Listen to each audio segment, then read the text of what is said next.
Next time on Antiques Roadshow, Roadshow revisits some remarkable revelations from the Alamo City, San Antonio. What you have here is 1905 World Series program, incredibly scarce. I'm loving the cows. I am loving the cows. Take my breath away. Find out which values peaked and which plummeted next time on Antiques Roadshow Vintage San Antonio, Hour 2. Monday at 8 on WTTW. The Patrick and Shirley Ryan Grant for Creativity, Innovation, and Entrepreneurship makes possible stories that enrich lives and inspire our communities. Control of Congress hanging in the balance. President Biden taking on the Trump wing. Extreme MAGA Republicans full of anger, violence, hate, and division. Republicans counting on support from the former president. You're going to send J.D. Vance to the U.S. Senate. Consequential state races. Tuesday, immediately following Chicago Tonight.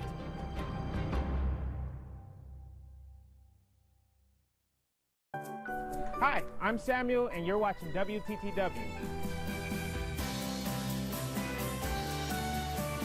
Tonight's presentation of Chicago Tonight, Week in Review, is made possible in part by Ann and Rich Carr and the Mollenhauer Progressive Philanthropic Fund in honor of Ida Mollenhauer, supporting quality journalism.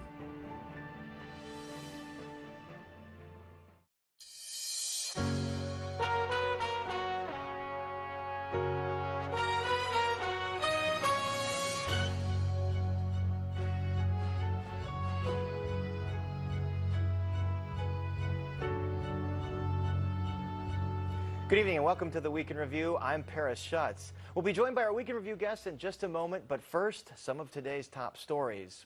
Election safety is on the minds of local law enforcement as Tuesday's midterm approaches. Chicago Police Superintendent David Brown and Cook County State's Attorney Kim Foxx are announcing special measures, including stationing officers at certain polling places that might need more security. Brown says it's a precautionary approach and thanks to voter and election worker threats that have materialized since 2020. The officials say anyone who uses weapons, words, or their bodies to threaten or intimidate voters or poll workers could face assault charges. Everything's changed since 2020, you know. Sure, yeah. We would normally, not necessarily have the coordination that we're having now. I think we are paying attention to what's happened across the country these last 24 months and making sure that we're, learning the lessons. Meanwhile, high-profile national leaders are in Chicago at this hour on last-minute campaign stops. President Joe Biden just arrived and is expected to hold an event in Joliet in support of local Democratic Congress members Sean Casten, Bill Foster, and Lauren Underwood. U.S. House Minority Leader Kevin McCarthy, meanwhile, is headlining an event in Oak Brook for Casten's Republican opponent, Keith Pekow. Another big vote is slated for next week. That, of course, is Chicago's city budget. City Council, as is customary these days, voted to delay the vote until Monday. Mayor Lori Lightfoot could face an uphill battle to pass her $16 billion plan, as progressives have demanded the city create an Office of the Environment. We'll have much more on all of this in just a bit. Now on to our Week in Review pre-election day panel. Joining us are Heather Sharon of WTTW News, Dan Bernstein of WSCR 670 The Score, Greg Hines of Crane Chicago Business, and Laura Washington of the Chicago Tribune and ABC 7 News. Let's get right into it. Greg Hines, Biden arriving in town to do these campaign events. Is this a sign that these local congressional races that Democrats had thought would be in the bag might be teetering a bit? Yeah, I think it is, Paris, particularly the 6th Congressional District where it's Casten against Pekow, as you mentioned. Everybody has been in that district in the last week. Nancy Pelosi was in last week. The Speaker of the House, her Republican counterpart is in tonight. Joe Biden himself is in for him. There's a counter fundraiser tonight that Dick Durbin is holding for Casten. At least 3 of the big national handicappers have moved that district in the direction of the Republicans. There's other districts in the state that are going to be close, but that's the one that everybody seems to have concentrated on. There's a lot of money poured in, and the question is the district is mostly new, so Cassidy isn't known to a lot of people like an incumbent normally would be. So the same kinds of questions about the economy and crime he's having to deal with and that are affecting people nationally. And the question is he going to be able to survive it? It looks like it's tight. At the same time, Laura Washington, Biden is here in Chicago, a non-swing state. When there are swing states, really competitive Senate races, do they just not want him there? It certainly looks like that. I mean, he's going to save states where he's not going to be booed, and it's been clear nationally in some of these really tough races that are very competitive, particularly in red states, that the Democrats just don't want him around. His approval ratings are not great.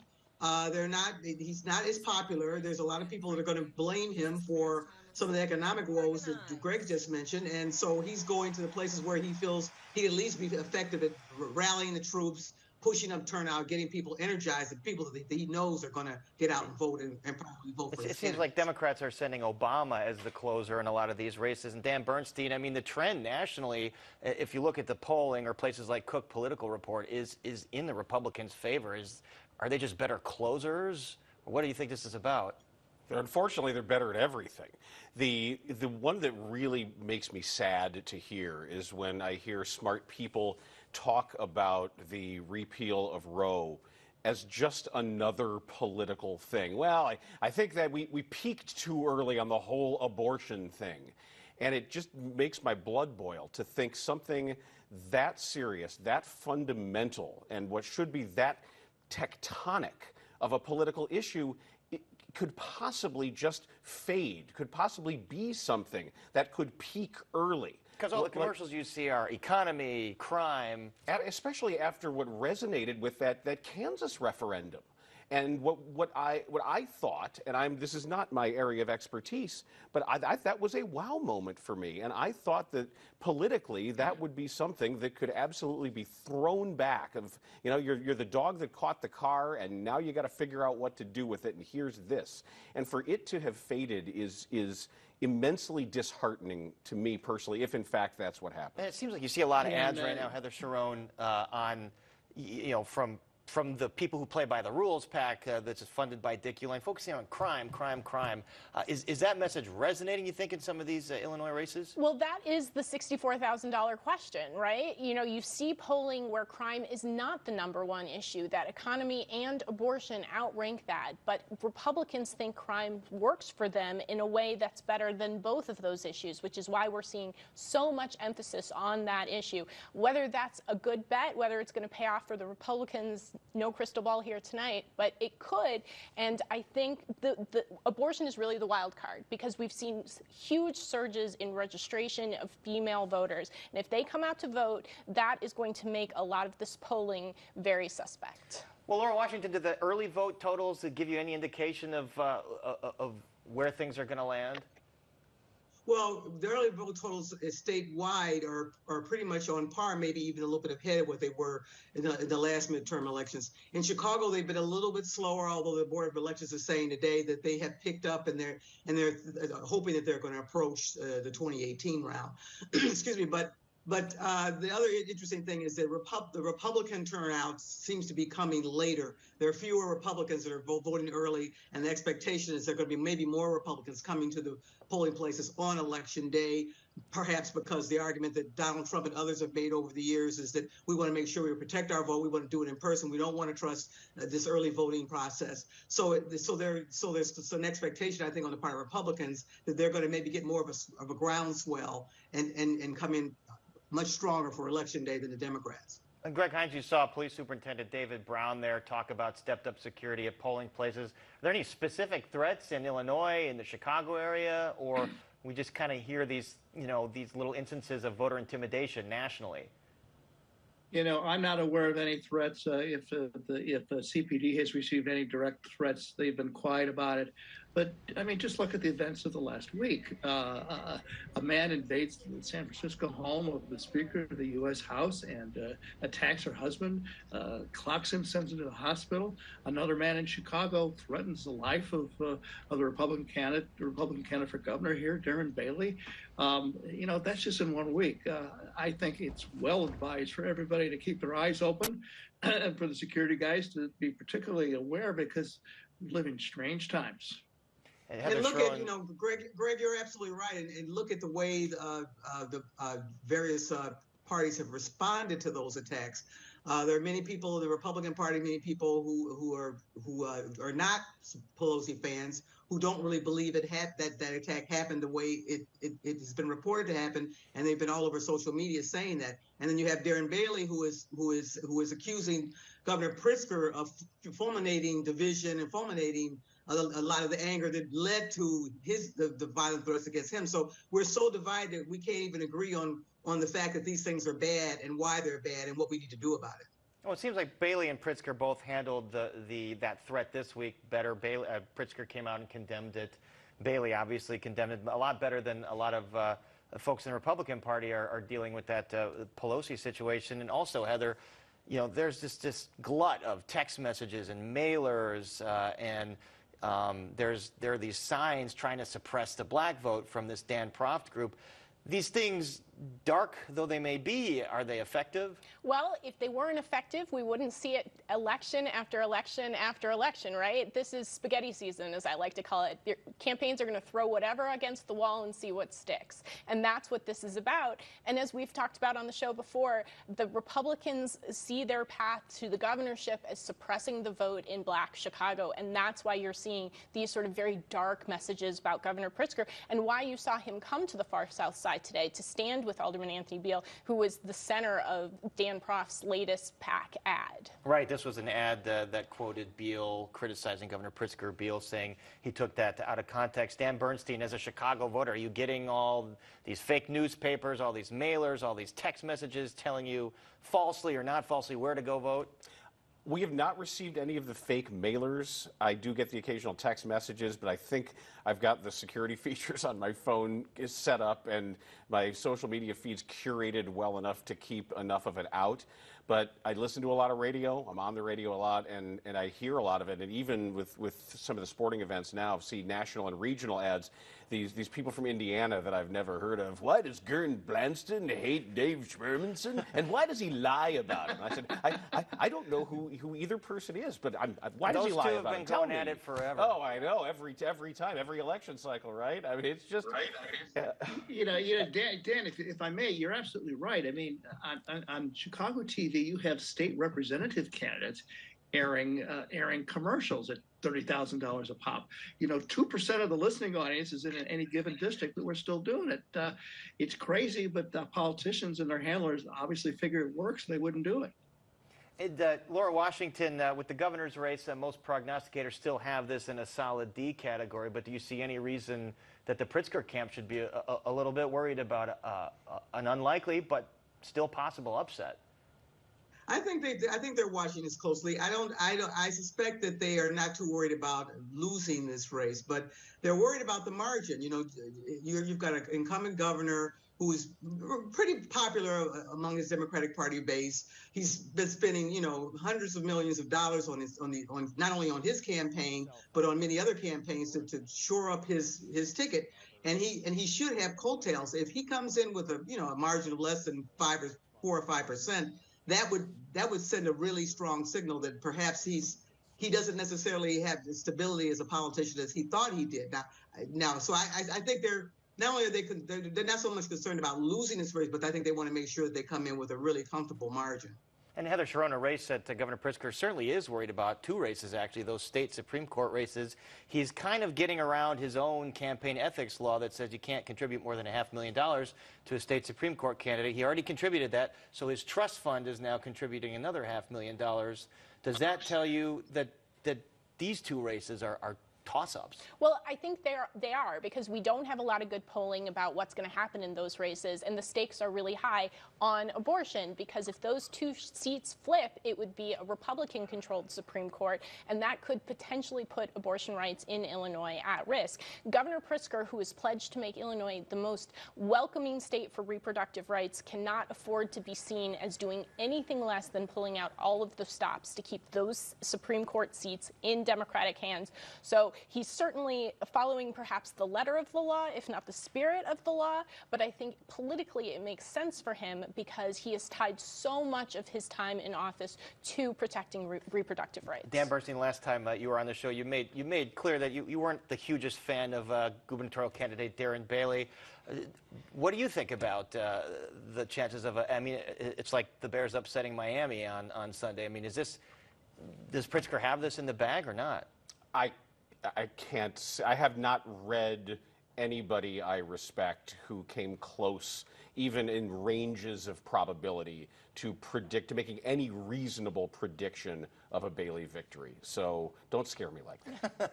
I saw you shaking your head over there. All right, well, I want to go around the table here, the Zoom table, the real table, and get one bold, surprising prediction for Election Day. Greg Hines, something that might surprise all of us on Election Day.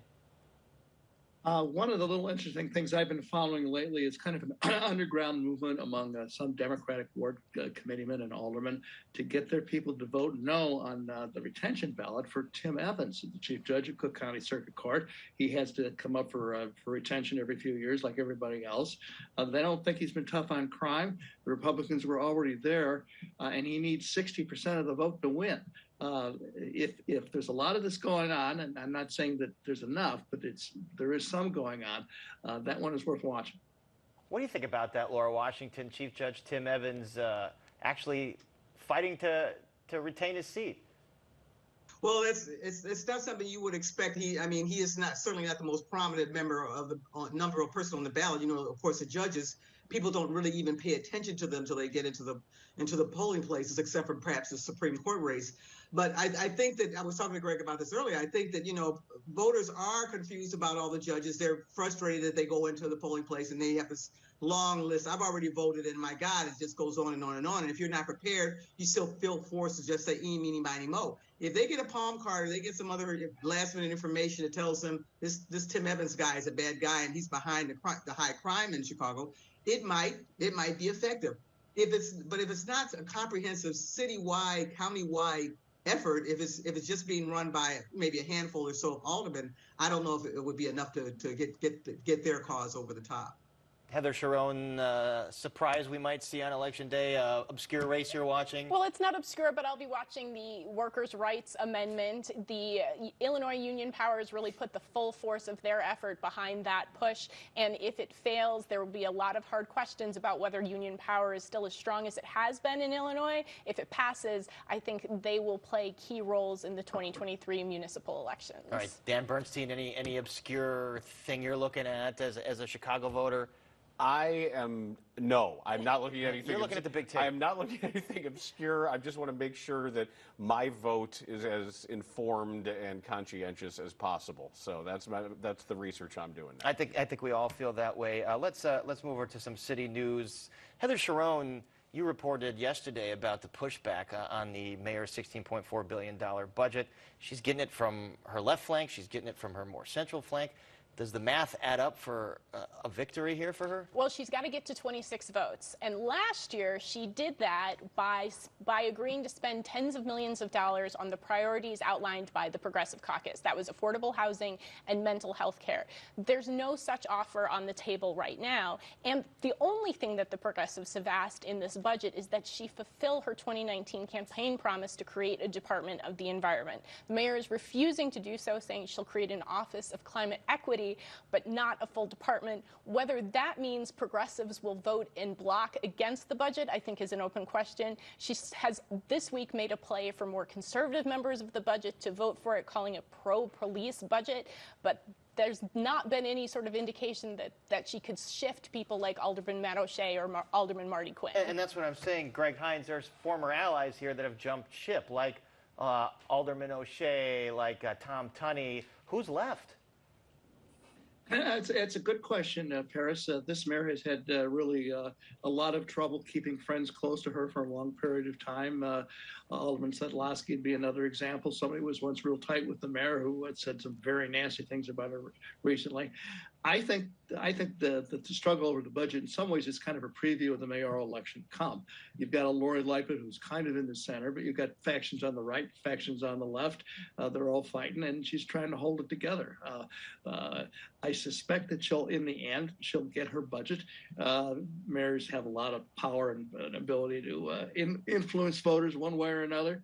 Everybody needs a few new garbage cans or whatever in their ward, but the election could be a different story. But it's going to be the same kind of dynamic, the two sides going at each other with her kind of in the middle. I think she's going to be making a lot of phone calls this weekend and twisting some arms. Laura Washington, everybody's waiting to see what this final mayoral field is going to look like. So if you had to guess right now, is Congressman Chuy Garcia going to jump in, and will Alderman Tom Tunney jump in? Well, Garcia has been saying lately, he's been all over the place. He wasn't. He's thinking about it. He's mulling it. His latest comment is that he's taking this very seriously, and it would depend on whether or not the Democrats retain the House. If Democrats lose the House, he has less standing. He has less power and clout. So it might seem like a better opportunity. So I would think that he might be leaning in that direction. Tom Tunney, I think, is waiting for Garcia because they share, at least in part, bases, particularly on the North Lakefront.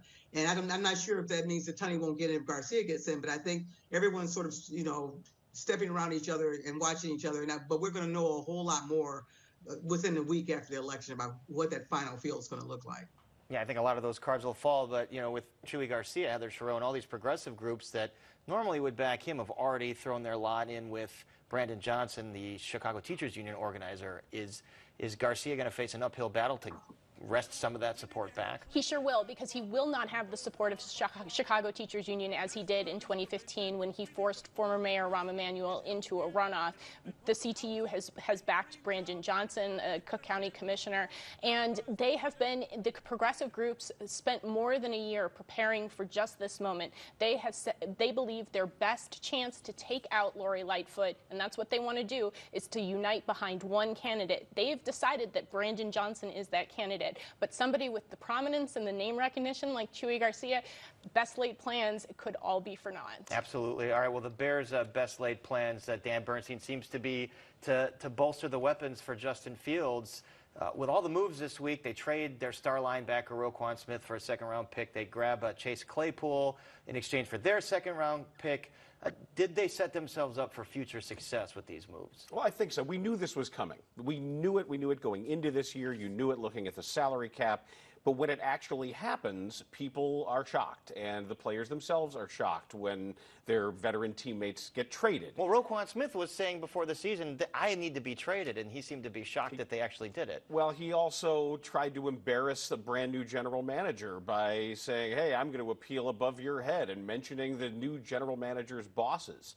So it doesn't come as a surprise to me that there was a bit of a veteran purge. We knew this was coming. I think the smart thing to do right now is look at the Bears as two separate things between what their defense is, which is just being torn down.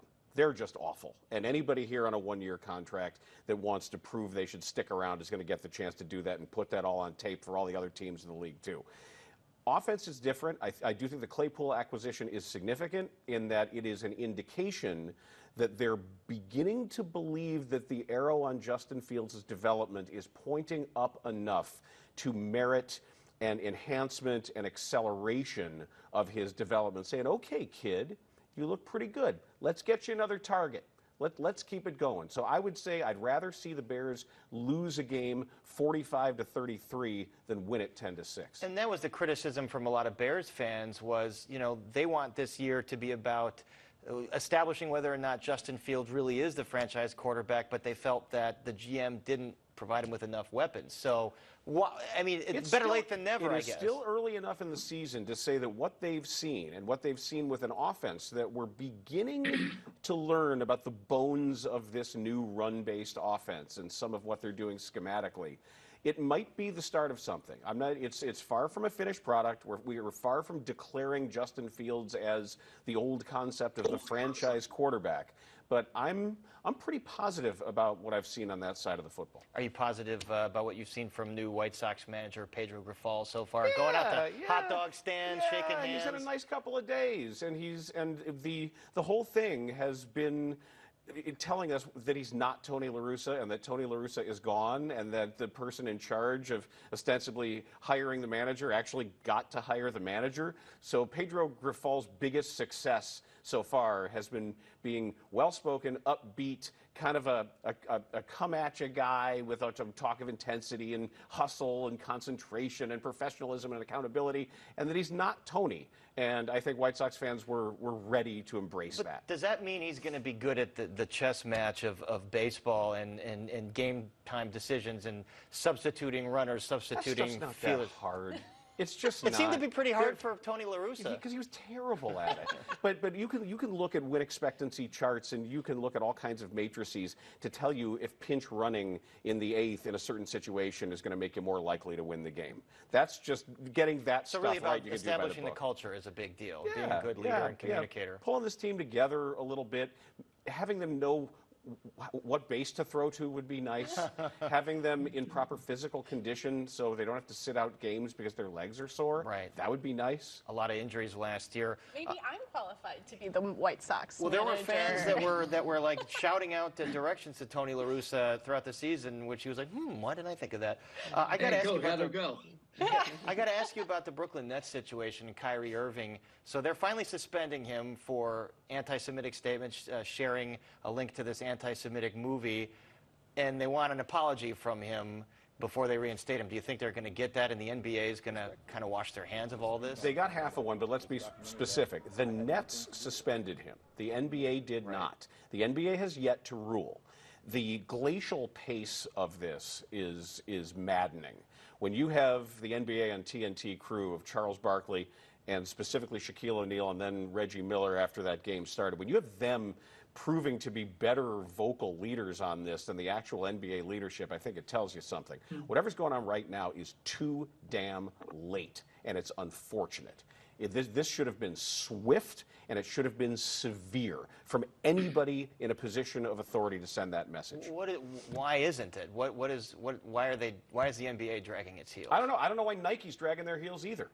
Adidas took its time. Adidas took a week or so to drop Kanye West, and maybe it's because it's just a retweet of this, which he claims falsely that it's not a promotion of it. But look what's happened on Amazon. The nefarious, disgusting book on which the movie is based has rocketed up the bestseller lists. Yeah, and when Kyrie Irving wants to know what promotion means, that's what it meant. People like Kanye West, Kyrie Irving have very powerful platforms, and they're injecting a lot of these ideas into the mainstream right now. We are out of time. This was a great discussion, and so our thanks to Heather Sharon, Dan Bernstein, Greg Hines, and Laura Washington.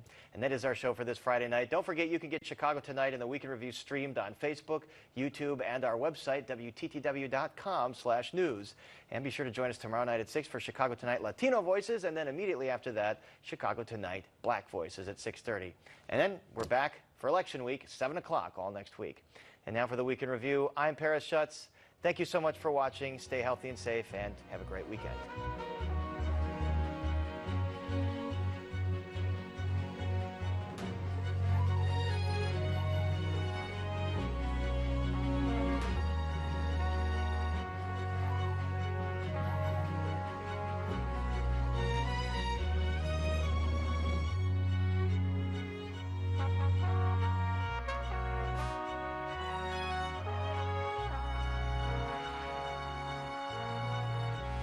Closed